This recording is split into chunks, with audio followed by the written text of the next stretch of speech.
ગુજરાત યુનિવર્સિટીમાં એનએસયુઆઈના કાર્યકરોએ હલ્લાબોલ મચાવ્યો। જોબ ટ્રેનિંગના નામે મળતિયાઓના લોકોને નોકરી આપવાનો આરોપ છે। એનએસયુઆઈના કાર્યકરો કુલપતિને રજૂઆત કરવા પહોંચ્યા, જો કે ગેટ બંધ કરી કાર્યકરોને રોકવામાં આવ્યા।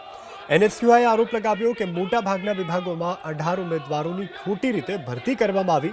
ગેરકાયદે ઉમેદવારોની ભરતીને કારણે લાયક ઉમેદવારોને અન્યાય થયો છે।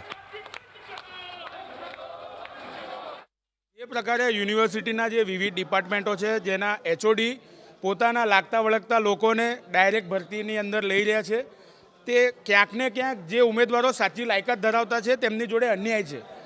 જે બી રોસ્ટર પ્રક્રિયા પ્રમાણે જે ભરતી થવી જોઈએ તેનો ઉલ્લંઘન કરી અને એચઓડીઓ પોતાની મનમાની કરી પોતાના મળતિયાઓને સેટ કરી રહ્યા છે, તે ક્યાંક ને ક્યાંક વિદ્યાર્થીઓ માટે પણ ગેરફાયદેલાયક છે।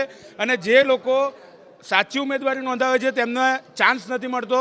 અમારી સૌ પ્રથમ માંગણી છે કે યુનિવર્સિટીના કુલપતિ આની અંદર રસ દાખવે અને તેમના હસ્તક આ ભરતીઓ લે અને જે મહેસૂલ જે મહેકમ ખાલી છે એ મહેકમ તાત્કાલિક ધોરણે રેગ્યુલર ભરતીના સ્વરૂપે ભરવામાં આવે। અંદાજિત 18 જેટલા જે વિવિધ જે વિભાગો છે તેમાં આ જે ભરતી પ્રક્રિયા છે તેના નિયમોને ક્યાંક બાઉન્ડ્રી ક્રોસ કરીને જે લોકોને લીધા છે અંદર, તેનો અમે વિરોધ કરીએ છીએ અને સાચા લોકોને ન્યાય મળવો જોઈએ તેવી અમારી માંગણી છે।